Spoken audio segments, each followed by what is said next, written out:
ஹாய்மா, நான் தான் உங்கள் சத்யாம்மா. எல்லோரும் நல்லா இருக்கீங்களா? இன்றைக்கி வாழைப்பூ வடை செய்யலாம், வாங்கம்மா.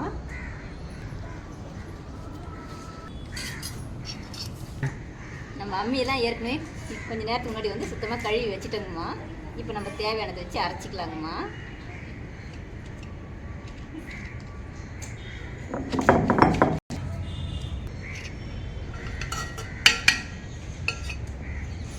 சோம்பு, காஞ்ச மிளகாய், பூண்டுங்கம்மா.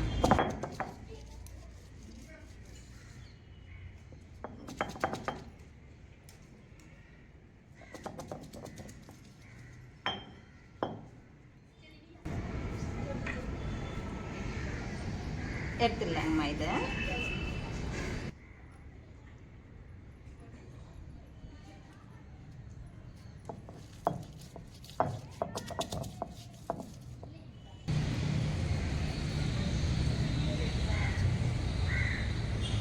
கொஞ்சம் நைஸாக இருக்கணுங்கம்மா.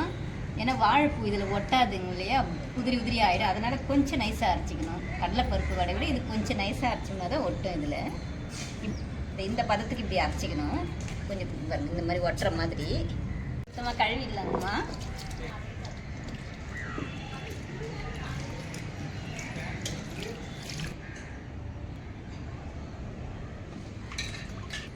நேற்றுக்கு புதுசாக சட்டி வாங்கிட்டு வந்துருந்தோம் இல்லைங்கம்மா. அது அங்கே அடுப்பில் வச்சு கொதிக்க வச்சுருந்தோம். இதை நம்ம கழுவிட்டு இன்றைக்கி இதில் செஞ்சு பார்க்கலாங்கம்மா. புது சட்டின்றதுனால கொஞ்சம் நேரம் ஆகும் காயறதுக்கு, சட்டியில் பண்ணுறதால. அதனால் நம்ம அடுப்பை பற்ற வச்சுட்டு அதுக்கப்புறம் இந்த மாவெல்லாம் ரெடி பண்ணிக்கலாங்கம்மா. இது நல்லா சூடு ஏறத்துக்குள்ள வாங்க வாழைப்பூ எப்படி க்ளீன் பண்ணலான்னு உங்களுக்கு சொல்லி தரேங்கம்மா. இப்படி எடுத்துட்டோம்னா இந்த மாதிரி வருதுங்க இல்லையா. இப்போ இது எடுத்து நம்ம இப்படி வச்சுக்கணும். இதை எடுத்து இப்படி பண்ணும்போது இப்படி இழுத்தோம்னா இந்த ஒரு மாதிரி குண்டாக ஒரு இது வேர் வரும். இதை எடுத்துகிட்டு அது பக்கத்துலேயே இந்த மாதிரி சின்னதாக ஒன்று வருமா. இந்த ரெண்டுத்தையும் கண்டிப்பாக எடுத்துடணும் நம்ம, இல்லைன்னா ஒரு மாதிரி கசக்கும். அது எடுத்தே ஆகணும்.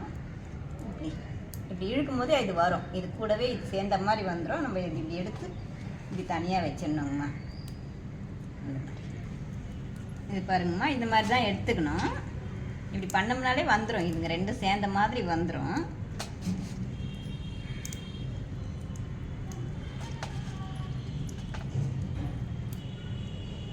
இப்படி தான் எடுக்கணும். இந்த மாதிரி எடுத்து வச்சுக்கலாங்கம்மா. இந்த மாதிரி எடுத்துட்டு இப்படி வச்சுக்கங்க.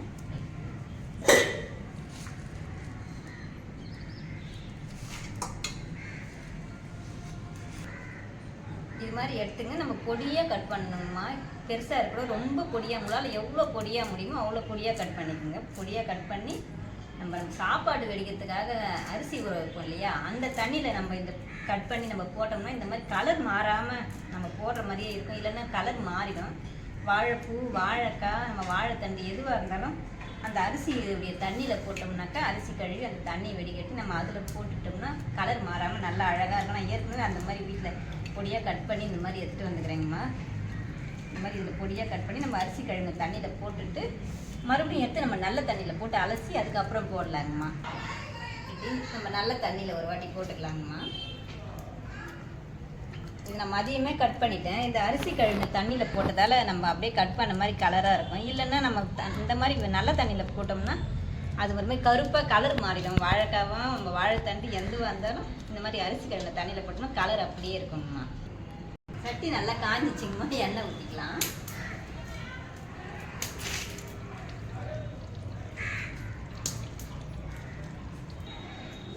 நம்ம கட் பண்ணி வச்சுருக்க பூவை இதில் போட்டு இப்போ எல்லாமே போட்டு மிக்ஸ் பண்ணிக்கலாங்கம்மா. நல்லா தண்ணி இல்லாமல் சுத்தமாக தண்ணி இல்லாமல் இருக்கணும்மா. தண்ணி நல்லா பிழிஞ்சு எடுத்துகிட்டு போடுங்க. அரைச்சி வச்சேங்களாங்கம்மா. இந்த மிளகாய், சோம்பு, பூண்டெல்லாம் இதெல்லாம் இதில் கலந்துக்கலாங்கம்மா. அது கூட கொஞ்சம் கருவேப்பிலை போட்டுக்கலாங்கம்மா. பொடியாக கட் பண்ண வெங்காயம்மா. தேவையான அளவு உப்பு சேர்த்துக்கலாங்கம்மா. நல்லா போட்டு மிக்ஸ் பண்ணிக்கலாங்கம்மா. மாவும் கொஞ்சம் நைஸாக இருக்கணுங்கம்மா. நம்ம இந்த பூவை ரொம்ப பொடியாக கட் பண்ணணும். வெங்காயம் எல்லாமே இது பொடியாக கட் பண்ணால் தான் இது கூட ஒட்டும். அம்மா சேனலை மறக்காமல் எல்லாரும் சப்ஸ்கிரைப் பண்ணிட்டு பாருங்கம்மா.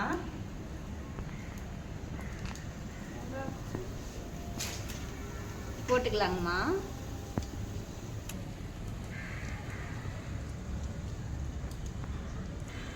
நம்ம மெலிசாவே தட்டி போடலாங்கம்மா, அப்போ மொறு மொறு நல்லா இருக்கும்.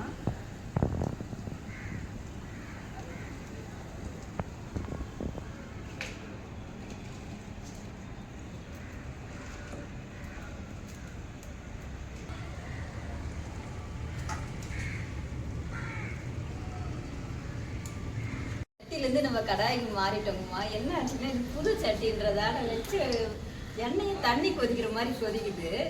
அவங்க சொன்னாங்க வாங்கும்போது ஒரு வாட்டி நீங்கள் கஞ்சி தண்ணி ஊற்றிட்டு பழகிட்டு எது வேணாலும் பண்ணலான்னாங்க. நம்மளும் அந்த மாதிரி தான் வச்சு பண்ணோம். என்னன்னு தெரியல, தண்ணி கொதிக்கிற மாதிரி கொதிச்சு இங்கே பாருங்கம்மா இப்படி ஆயிடுச்சுங்கம்மா. எடுக்கலாம்னு பார்க்குறோம்னா கரைஞ்சி மாதிரி ஆயிடுச்சு.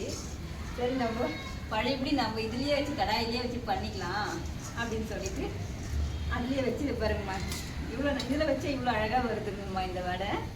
அதை மறுபடியும் அதனால் நம்ம மறுபடியும் இதுலேயே வச்சு பண்ணிட்டோம்மா. இதை நல்லா திரும்பவும் ஒரு 2-3 நாளைக்கு பழகி குழம்பெல்லாம் இதில் பண்ணுவோங்கம்மா. தண்ணி ஊற்றி நம்ம இதுலேயே வச்சிடலாங்கம்மா.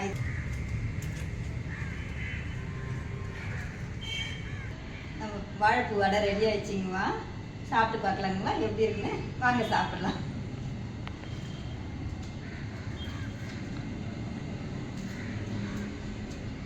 ரொம்பவே சூப்பராக இருக்குங்கம்மா. நல்லா மொட சவுண்டு நல்லா டேஸ்ட்டாக இருக்குது. ரொம்ப டேஸ்ட்டாக இருக்குது. வாழைப்பூ நம்ம உடம்புக்கும் ரொம்ப நல்லதுங்கம்மா. நீங்களும் வீட்டில் இந்த மாதிரி செஞ்சு சாப்பிடுங்க.